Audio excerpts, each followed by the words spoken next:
अस्सलाम वालेकुम नाजरीन, वेलकम करते हैं आपको टॉप न्यूज़ टीवी में। उम्मीद करता हूं तमाम नाजरीन खैरियत से होंगे। बढ़ते हैं आज की अहम खबरों की तरफ, लेकिन इससे पहले तमाम नेशनल और इंटरनेशनल खबरें अपने मोबाइल पर सबसे पहले देखने के लिए मेरे चैनल को सब्सक्राइब करें, लाइक करें और बेल आइकन के बटन को लाजमी दबाएं ताकि मेरी हर नई आने वाली वीडियो का नोटिफिकेशन आपको सबसे पहले मिल सके। तो आइए बढ़ते हैं आज की पहली खबर की तरफ। मुत्तहिदा अरब अमारात कोरोना वायरस को शिकस्त देने में कामयाब, 3 हफ्ते बाद यौमिया केसेस में नुमाया कमी। मुत्तहिदा अरब अमारात में 31 जनवरी बरोज़ इतवार कोरोना वायरस के 2948 नए केसेस रिकॉर्ड किए गए हैं। मुत्तहिदा अरब अमारात की वजारत सेहत की जानब से आदाद शुमार के हवाले से बताया गया है कि मुतासरीन की मजमूई तादाद 3,03,609 तक पहुँच चुकी है। पिछले 24 घंटों में 4,199 अफराद इस मर्ज को शिकस्त देने में कामयाब हुए हैं। इस वबाई मर्ज से 2,76,958 अफराद अब तक सेहतयाब हो चुके हैं। तर्जमान ने कहा कि आज कोरोना से मजीद 12 अमवात हुई हैं। मोहलिक वायरस से मरने वालों की तादाद 850 हो गई है। तो नाजरीन, बढ़ते हैं आज की अगली खबर की जानिब। PIA की जानब से शारजा और दुबई में मुकीम पाकिस्तानियों के लिए बड़ी खुशखबरी आ गई। अगले माह से नए रूट पर परवाज़ों की तैयारियां मुकम्मल। तफसीलात के मुताबिक कोरोना वबा के बायस माली मुश्किलात में घिरी कौमी एयरलाइन मुश्किलात पर काबू पाने के लिए कोशां। पाकिस्तान एयरलाइन ने एक नए बैनुल अक़वामी रूट पर परवाज़ें शुरू करने का फैसला कर लिया।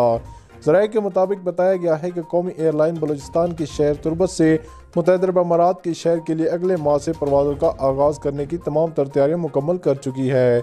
PIA के डायरेक्टर की जानब से बताया गया है कि अगले माह 6 फरवरी से तुर्बत और शारजा के दरमियान परवाज़ों का बाकायदा आगाज़ किया जा रहा है। कौमी एयरलाइन दोनों शहरों के दरमियान 2 तरफ़ा परवाज़ें चलाने के लिए तैयार है। तुर्बत शारजा के रूट पर परवाज़ें शुरू करने से बलूचिस्तान के शहरियों के लिए मुत्तहिदा अरब अमारात और पाकिस्तान के दरमियान सफरी मुश्किलात काफ़ी हद तक ख़त्म हो जाएंगी। तो नाजरीन, बढ़ते हैं आज की अगली खबर की जानिब। मुत्तहिदा अरब अमारात अबू धाबी में अचानक शदीद आग भड़क उठी। तफसीलात के मुताबिक अबू धाबी में मिना के इलाके में शदीद आग भड़क उठने की इत्तलात हैं। मीडिया रिपोर्ट्स के मुताबिक मिना मछली मंडी के करीब शदीद धुएं के बादल देखे जा सकते हैं। वाक़े की इत्तला मिलते ही Abu Dhabi civil defence, paramedics और पुलिस के मुतअद्दिद यूनिट्स जाए वक़ुआ की जानिब रवाना हो चुके हैं। बताया गया है कि हुकाम ने मुतासर इलाके का घेराव कर लिया है। मछली मंडी के अलावा मुतासर इलाका समुद्री ग़िज़ाओं और ग्रिल रेस्टोरेंट का मरकज़ भी है और वहाँ पर कश्तियों के लिए मुख्तस एक जगह भी मौजूद है। अब तक की इत्तलात के मुताबिक आग लगने की वजूहात का पता नहीं चल सका। तो फ्रेंड्स, अब बढ़ते हैं आज की अगली और सबसे अहम खबर की जानिब। अमारात में मुकीम पाकिस्तानियों के लिए एक अच्छी खबर। इंतहाई सस्ते दामों वाली पाकिस्तान की तीसरी बड़ी एयरलाइन दुबई आने के लिए तैयार। पाकिस्तान में मकामी परवाज़ें चलाने वाली निजी एयरलाइन सीरियन एयर अब मुकम्मल तौर पर बैनुल अक़वामी परवाज़ें शुरू करने के लिए तैयार है। सीरियन एयरलाइन ने 2017 में मकामी परवाज़ों का आगाज़ किया था। अब 3 साल के तजर्बे के बाद पाकिस्तानी निजी एयरलाइन अगले माह से सऊदी अरब और मुत्तहिदा अरब अमारात के 4 शहरों के लिए परवाज़ें शुरू करेगी। सीरियन एयर की जानब से इब्तदाई तौर पर मुत्तहिदा अरब अमारात के दुबई और शारजा, जबकि सऊदी अरब के शहरों जद्दा और रियाद के लिए परवाज़ें शुरू की जाएंगी। कंपनी फरवरी 2021 के वक्त से सऊदी अरब के लिए परवाज़ें शुरू करने का इरादा रखती है, जबकि मुत्तहिदा अरब अमारात के लिए परवाज़ों का आगाज़ अगले मरहले में किया जाएगा। तो फ्रेंड्स, बढ़ते हैं आज की अगली खबर की जानिब। दुबई और शारजा को मिलाने वाले तमाम रोड्स पर शदीद ट्रैफिक जाम, वार्निंग जारी कर दी गई। मुत्तहिदा अरब अमारात में गुज़श्ता चंद हफ्तों के दौरान धुंध के बायस ड्राइवर्स को शदीद मुश्किलात का सामना करना पड़ रहा है। हद निगाह कम होने की वजह से ट्रैफिक की रवानी बुरी तरह मुतासर हो रही है, जिसके बायस सड़कों पर रश के औकात में गाड़ियों की लंबी लाइनें लग जाती हैं। आज सुबह भी अमारात के अहम शहरों पर ट्रैफिक जाम देखने में आ रहा है।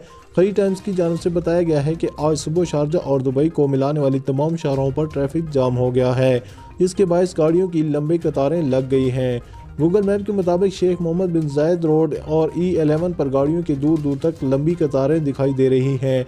जिन अफराद ने वक्त पर मंजिल मकसूद पर पहुंचना था वो खासे परेशान दिखाई दे रहे थे, जिनमें मुलाजिम पेशा अफराद भी शामिल थे। इस ट्रैफिक जाम की बड़ी वजह धुंध बताई जा रही है। शाहरों पर हद निगाह कम होने की वजह से गाड़ियाँ सुस्ती से अपनी मंजिल की जानिब रवां दवा हैं। दुबई पुलिस की जानब से ड्राइवर से कहा गया है कि वो ट्रैफिक जाम के पेश नज़र दीगर रास्तों से सफ़र करें ताकि इन्हें किसी किस्म की परेशानी और इंतज़ार से ना गुजरना पड़े, जबकि तमाम ड्राइवर्स ट्रैफिक की रवानी से जल्द बहाल करने की खातिर ट्रैफिक कवानीन पर सख्ती से अमल करें। तो नाजरीन, बढ़ते हैं आज की आखिरी और सबसे अहम खबर की जानिब। अमारात की शहरियत हासिल करने के लिए पाकिस्तानियों को क्या शराइत पूरी करना होंगी। متحدہ عرب امارات تارکین وطن کے لیے جنت ہے، بلکہ یہاں آنے والوں کو اتنی اپنائیت، سہولت اور بہترین روزگار ملتا ہے کہ لوگ اپنے دیس کو بھول جاتے ہیں۔ انسانی جان کی سلامتی، جرائم کی کمی، شرح اور انسانی ہمدردی کی بنیاد پر قائم یہ سماج دنیا بھر کے انسانوں کی رہائش کے لیے ایک مثالی خطہ ہے۔ اماراتی حکام نے اب ایسا شاندار اعلان کر دیا جس سے اس ملک کو اپنے اور اپنے آئندہ نسلوں کا مستقبل بسیرا بنانے والوں کے چہرے خوشی سے کھل اٹھے ہیں۔ خصوصاً ہزاروں پاکستانی جو برسوں سے اپنے دل میں امارات کی شہریت حاصل کرنے کی خواہش دل میں دبائے بیٹھے تھے، اب ان کی یہ خواہش حقیقت کا روپ دھار چکی ہے۔ سو خوش ہو جائیے، اب دنیا بھر کے غیر ملکی متحدہ عرب امارات کے شہری بن سکیں گے۔ اماراتی حکومت نے تارکین اور غیر ملکیوں کو امارات کی شہریت دینے کا اعلان کر دیا ہے۔ اس مقصد کے لیے امارات میں رائج سابقہ قوانین میں ترمیم کی جا رہی ہے، جس کے بعد مختلف شرائط پر پورا اترنے والے غیر ملکی تارکین وطن کو امارات کی شہریت دی جا سکے گی۔ وزارت انصاف نے ایک سرکاری بیان جاری کیا ہے جس کے مطابق شہریت کے قوانین میں ترامیم کر دی گئی ہے، جس کے بعد اب سرمایہ کاروں، کاروباری شخصیات، پیشہ ور حضرات اور خصوصی ٹیلنٹ کے حامل افراد کو UAE کی شہریت دی جا سکے گی۔ اماراتی شہریت کے قانون میں 2 اور ترامیم بھی کی گئی ہیں۔ پہلی ترمیم کے تحت امارات کا پاسپورٹ جس مقصد کے لیے جاری کیا گیا ہے، اس کو اسی مقصد کے لیے استعمال کیا جا سکے گا، جبکہ دوسری ترمیم کے تحت پاسپورٹ کو صرف طے شدہ قانونی مقاصد کے لیے جاری کیا جائے گا، غیر قانونی استعمال کی صورت میں پاسپورٹ ضبط کر لیا جائے گا۔ شہریت کے قانون ترمیم کے تحت مندرجہ ذیل شرائط پورا کرنے پر غیر ملکیوں کو امارات کی شہریت دی جائے گی۔ ان شرائط میں پہلے نمبر پر ان غیر ملکیوں کو اپنی اصل شہریت یا کسی دوسرے ملک کی قومیت سے دستبردار ہونا پڑے گا۔ دوسرے نمبر پر متحدہ عرب امارات میں قانونی طور پر مستقل طور پر مقیم ہوں گے۔ شہریت کی درخواست دینے والوں کو عربی زبان پر مکمل طور پر عبور حاصل ہونا لازمی ہوگا۔ ان کے روزگار کے ذرائع قانونی اور جائز ہوں۔ شہریت کے خواہش مندوں کے لیے تعلیم یافتہ ہونا ضروری ہے، اچھے اخلاق و کردار کا حامل ہو۔ وہی لوگ شہریت کے لیے درخواست دے سکتے ہیں جو کسی جرم میں سزا یافتہ نہ ہوں اور نہ کسی ایسے خلاف قانون اور خلاف اخلاق حرکت میں ملوث رہے ہوں جس سے ان کی عزت و وقار اور شہریت کو نقصان پہنچ سکے۔ شہریت کے لیے اپلائی کرنے سے قبل انہیں امارات کے سیکورٹی اداروں سے منظوری لینا ہوگی، انہیں اماراتی ریاست سے وفاداری کا حلف لینا ہوگا۔ تو فرینڈز، اگر آج کی ویڈیو آپ دوستوں کو اچھی لگی ہو تو میرے اس ویڈیو کو آپ لوگوں نے لازمی سے لائک کرنا ہے اور میرے چینل کو سبسکرائب کر لینا ہے۔ شکریہ۔